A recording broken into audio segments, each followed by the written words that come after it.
So topic that we are going to do today is AC voltage applied to a series LCR circuit. Students, the notes of this video, this PDF and the notes of this whole chapter are available for the download from the links given in the description of this video on the YouTube channel. If you like this video, kindly subscribe the channel so that you will get information about my new videos. Okay, let us start the topic AC voltage applied to a series LCR circuit. Before doing this topic, I suggest you to watch my previous video, which was AC voltage applied to inductor. In that video I discussed purely capacitive circuit, purely inductive and resistive. So all three I compared in that video. So please see that video before doing this topic. Okay. Let the source voltage here be V equals to Vm sin omega t. So which was there in all the three cases that we did separately. And if Q is the charge on the capacitor and I is the current at time t, then we have from Kirchhoff's rule which says that sum of all potential drop is equals to sum of all potential rise.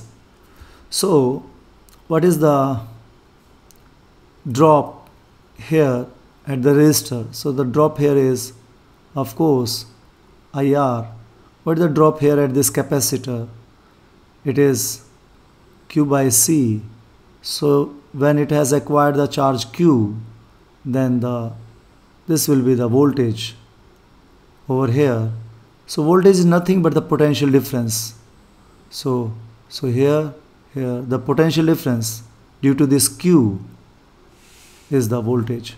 So that is the potential drop here, and here also the potential drop, which is the EMF, and the magnitude of that EMF is given by L di by dt. So here we have rise over here and we have drop here at the three places. So that's what we have written, that VL plus VR plus VC, which is drop. So VL is drop across inductor, drop across resistor, drop across capacitor, is equals to the potential rise at the source of the AC voltage. So, and we can also write this as L di by dt plus IR is equals to Q by C equals to V. Now we need to determine the instantaneous current and its phase relationship with the alternating voltage. Okay, now here in case of LCR we derive the relation in terms of I, but here I am directly writing this relation. So this phi was 0 in case of resistor and this phi was 90 in case of inductor and capacitor. So here I don't know the value of this phi, but there will be some, if there is some phase difference, let it be phi. So I am directly writing here the AC current in each element which is connected in the series. Of course, in the series the current will be same. So the voltage was divided. So this was a total rise, and it was divided in these three. But the current will remain the same. So that's what happens when we connect the elements in the series. So at the same time, so they will have this current across all the three elements, and I with the phasor which is representing the current I in the circuit. Now further, let VR, VL and VC is the voltage across resistor, voltage across inductor, and voltage across capacitor, and V is the voltage across the source. So these are the phasors which represent them, which represent the voltages. We know that there is no phase difference between V and I in case of resistor. So that is why here you can see the phasor VR and the phasor I both are in the same direction. So we can say they are parallel. Whereas in case of inductor, so we know CCA. So in capacitor, current ahead. So CCA means capacitor current ahead. So see, this is capacitor voltage and this is the current. So current is ahead of the capacitor voltage. So reverse will be in the case of inductor. So in inductor, voltage is ahead. So in capacitor, current is ahead. In the inductor, voltage. So you can see voltage is ahead of the current by phase pi by 2, which is 90 degree. Okay. So what will be the length of these phasors? So length of these phasors will be, we know that V is equals to IR. So and the peak, so the peak voltage is the length of this. So what is the length of this current? Peak current. What is the length of this voltage? Peak voltage. What is the length of this VL here? Peak voltage across VL. What is the length of this phasor? Peak voltage across capacitor. So that's what I have written here.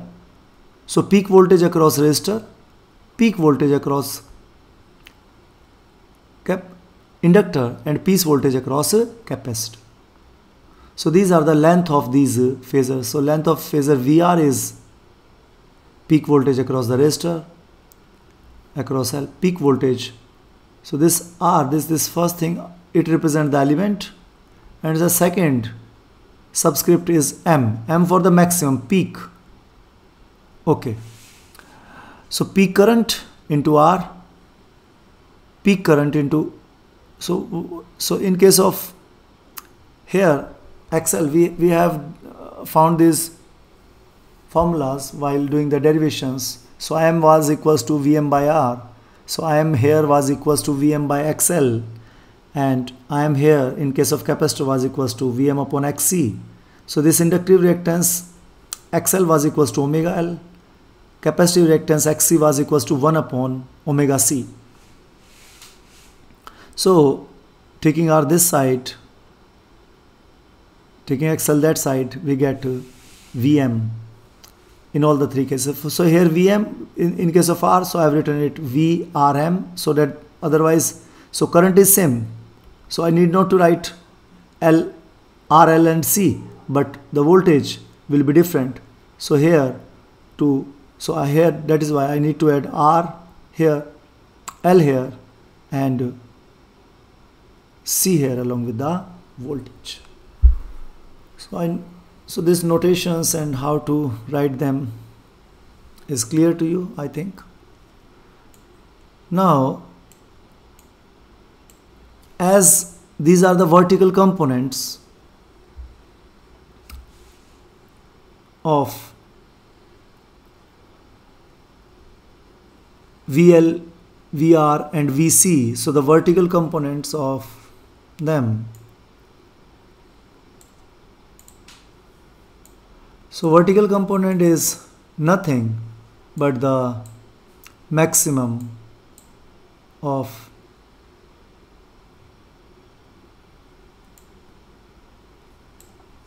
the peaks, or the maximum is the same thing. So in terms of phasor, it is, so as they are the vertical components, so in terms of phasor we can write them as VL plus VR plus VC equals to the, so this is the source voltage and these are the voltage across different elements of the circuit. So since VC and VL are always along the same line, so you can see that VC and VL, they are along the same line. So I have drawn them separately. So this is VL and this is VC. So I will be adding, so these are the three vectors I have to add. So I will be adding two at a time. So first I am adding VL and VC because they are along the same line but in opposite direction. So you can see that his direction is, so VL and this much is VL. So subtract it from VC, so the magnitude will be reduced, and as VC is greater, so the sign of, so the direction of VC will prevail. So I get this VC plus VL. So this thing in the diagram, I have replaced this thing, these two vectors, with this vector VC plus VL. And what will the magnitude? Magnitude I have discussed with you. This VCM is greater minus VL because it is in opposite direction. So it will be reduced. So if suppose, so how will I write this magnitude? So VCM minus VLM. So this is the magnitude of this. So I have written this magnitude. So over here, VCM minus VLM. So this magnitude I have written over here. So that's because this length and this length is the parallel line to this. So this is VR and this is VC plus VL. So what will the resultant? So using parallelogram law, so this will be the resultant V. So now I am going to add VC plus VL plus VR, and this will be the resultant. Okay. Let us draw this diagram again. So since V is the hypotenuse here, you can see this is the hypotenuse. What is the magnitude? Magnitude of phasors are always the peaks, because so that is VM. So you can see this right angle triangle, this is 90 degree over here. So this is VCM minus VLM, the magnitude, and the vector is VC plus VL. So according to Pythagoras theorem, this hypotenuse, which is VM, so hypotenuse square is equals to sum of squares of remaining two sides. So the remaining two sides, one is V RM and the another one is VCM minus VLM, so square of it. Now put the values of VM, VRM. So we have the values here, we have already written VM, VRM, VLM, VM, which is equation 5, 6, 7. So put all these three values over here. So what do we get? So VM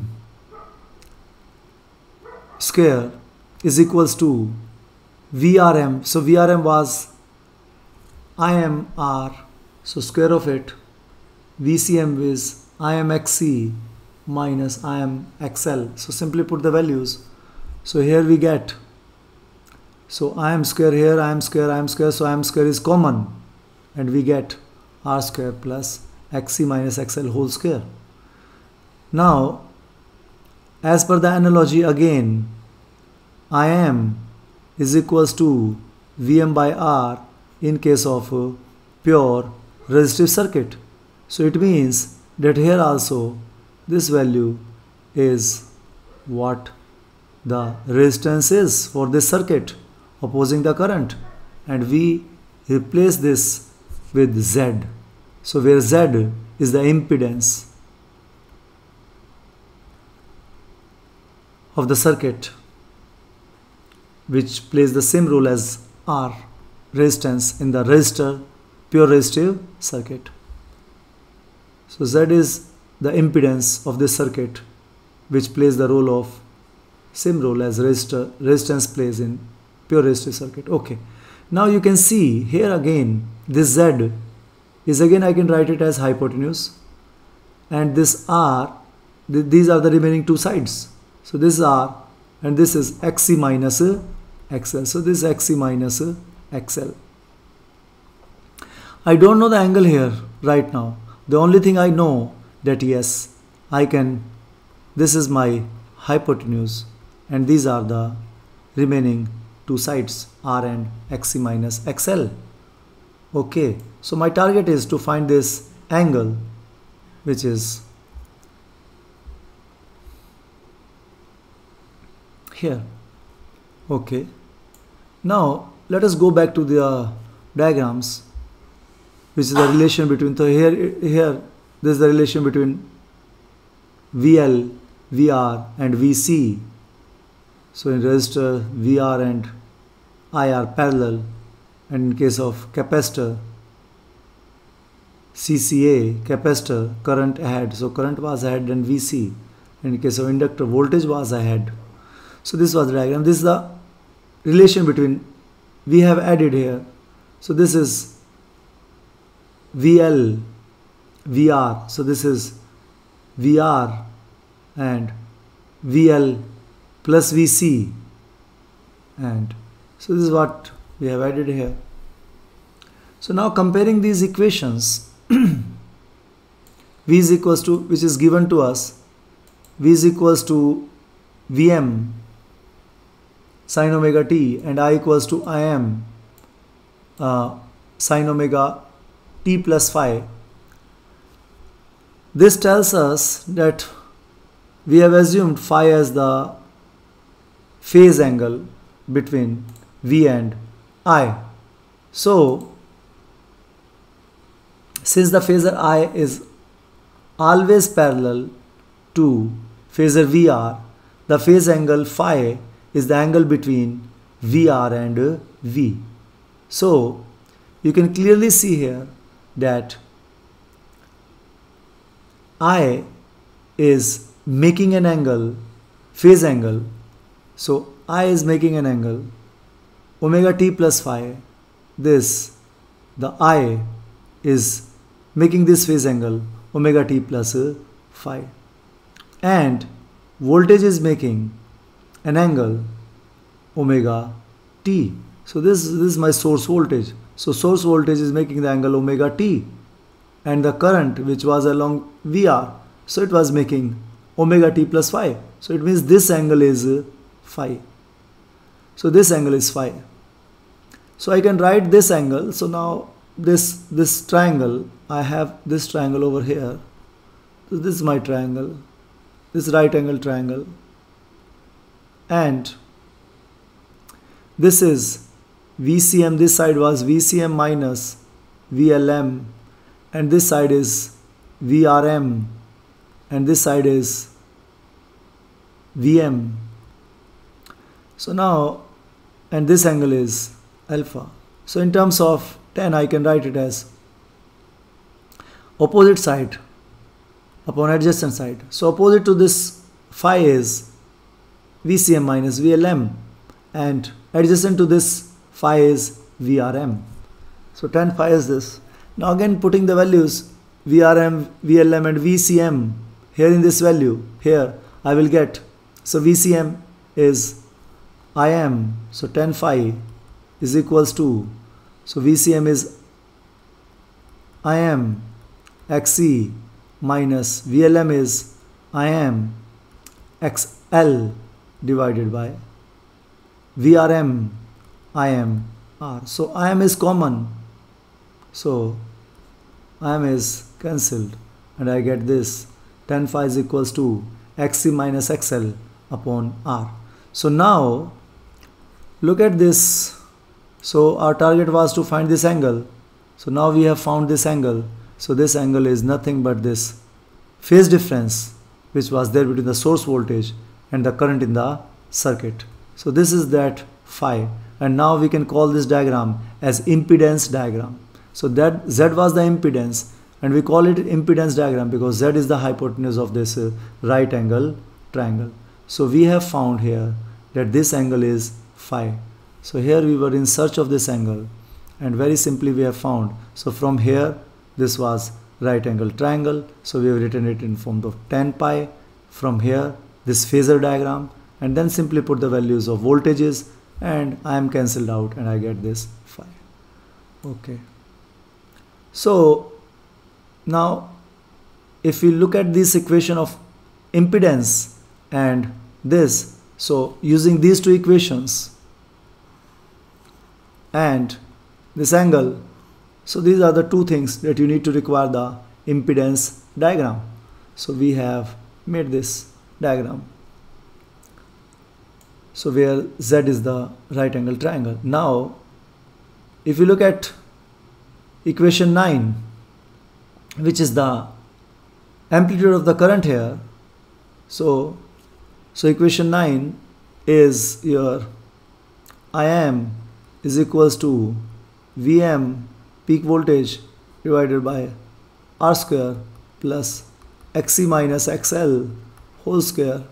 So this was your equation number 9. So equation 9 and equation number 12, which was your tan phi is equals to Xc minus XL upon R. So this is equation number 12. So these two equations, and we have equation number 4, I is equals to Im sine omega t plus phi. So we have successfully calculated the value of this phi that we were searching for. This is the phase difference between, so as you know that V is equals to Vm sine omega t.